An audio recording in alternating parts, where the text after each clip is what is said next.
Exodus 15. Then Moses and the people of Israel sang this song to the Lord, saying, I will sing to the Lord, for he has triumphed gloriously. The horse and his rider he has thrown into the sea. The Lord is my strength and my song, and he has become my salvation. This is my God, and I will praise him, my Father's God, and I will exalt him. The Lord is a man of war. The Lord is his name. Pharaoh's chariots and his host he cast into the sea, and his chosen officers were sunk in the Red Sea. The floods covered them. They went down into the depths like a stone.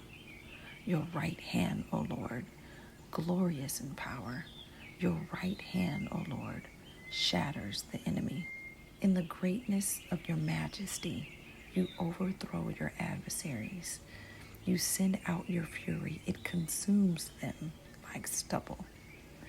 At the blast of your nostrils, the waters piled up. The floods stood up in a heap. The depths congealed in the heart of the sea. The enemy said, I will pursue. I will overtake. I will divide the spoil. My desire shall have its fill of them. I will draw my sword. My hand shall destroy them. You blew with your wind.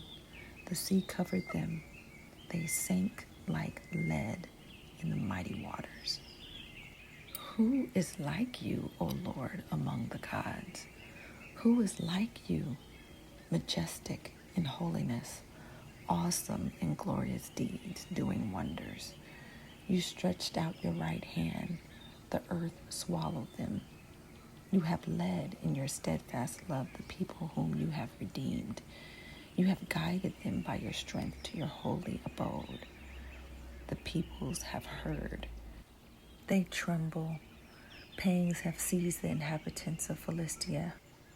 Now are the chiefs of Edom dismayed. Trembling seizes the leaders of Moab. All the inhabitants of Canaan have melted away. Terror and dread fall upon them because of the greatness of your arm. They are still as a stone till your people, O Lord, pass by. Till the people pass by whom you have purchased. You will bring them in and plant them on your own mountain.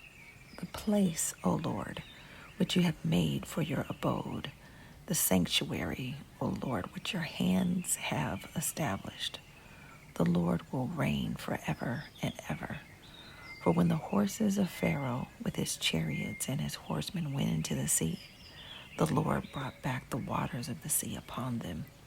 But the people of Israel walked on dry ground in the midst of the sea. Then Miriam, the prophetess, the sister of Aaron, took a tambourine in her hand, and all the women went out after her with tambourines and dancing. And Miriam sang to them, Sing to the Lord, for he has triumphed gloriously. The horse and his rider he has thrown into the sea. Then Moses made Israel set out from the Red Sea, and they went into the wilderness of Shur. They went 3 days in the wilderness and found no water. When they came to Merah, they could not drink the water of Merah because it was bitter. Therefore, it was named Merah. And the people grumbled against Moses, saying, What shall we drink? And he cried to the Lord, and the Lord showed him a log, and he threw it into the water, and the water became sweet. There the Lord made for them a statute and a rule. And there he tested them, saying, If you will diligently listen to the voice of the Lord your God, and do that which is right in his eyes, and give ear to his commandments, and keep all his statutes, I will put none of the diseases on you that I put on the Egyptians, for I am the Lord, your healer. Then they came to Elim, where there were 12 springs of water and 70 palm trees, and they encamped there by the water. Chronicles chapter 7. As soon as Solomon finished his prayer, fire came down from heaven and consumed the burnt offering and the sacrifices. And the glory of the Lord filled the temple. And the priests could not enter the house of the Lord because the glory of the Lord filled the Lord's house. When all the people of Israel saw the fire come down and the glory of the Lord on the temple, they bowed down with their faces to the ground on the pavement and worshipped and gave thanks to the Lord, saying, "For he is good, for his steadfast love endures forever." Then the king and all the people offered sacrifice before the Lord. King Solomon offered as a sacrifice 22,000 oxen and 120,000 sheep. So the king and all the people dedicated the house of God. The priests stood at their posts, the Levites also, with the instruments for music, to the Lord that King David had made, for giving thanks to the Lord, for his steadfast love endures forever. Whenever David offered praises by their ministry, opposite them the priests sounded trumpets, and all Israel stood. And Solomon consecrated the middle of the court. That was because the house of the Lord, for there he offered the burnt offering and the fat of the peace offerings, because the bronze altar Solomon had made could not hold the burnt offering and the grain offering and the fat. At that time, Solomon held the feast for 7 days, and all Israel with him, a very great assembly from Lebo-hamath to the brook of Egypt.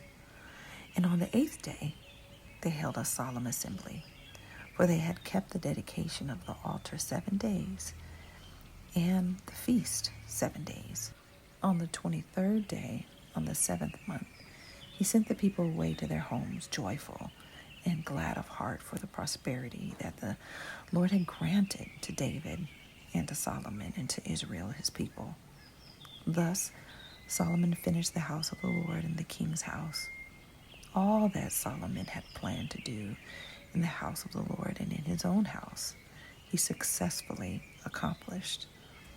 Then the Lord appeared to Solomon in the night and said to him, "I have heard your prayer and have chosen this place for myself as a house of sacrifice. When I shut up the heavens so that there is no rain, or command the locusts to devour the land, or send pestilence among my people, if my people who are called by my name humble themselves and pray and seek my face and turn from their wicked ways, then I will hear from heaven and will forgive their sin and heal their land.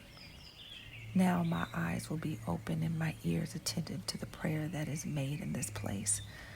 For now I have chosen and consecrated this house that my name may be there forever. My eyes and my heart will be there for all time. And as for you, if you will walk before me as David your father walked, doing according to all that I have commanded you and keep my statutes and my rules, then I will establish your royal throne, as I covenanted with David your father, saying, you shall not lack a man to rule Israel. But if you turn aside and forsake my statutes and my commandments that I've set before you, and go and serve other gods and worship them, then I will pluck you up from my hand that I have given you, and this house that I have consecrated for my name I will cast out of my sight, and I will make it a proverb and a byword among all peoples. And at this house, which was exalted, everyone passing by will be astonished and say, why has the Lord done this to this land and to this house? Then they will say, because they abandoned the Lord, the God of their fathers, who brought them out of the land of Egypt, and laid hold on other gods, and worshiped them and served them. Therefore, he has brought all this disaster on them.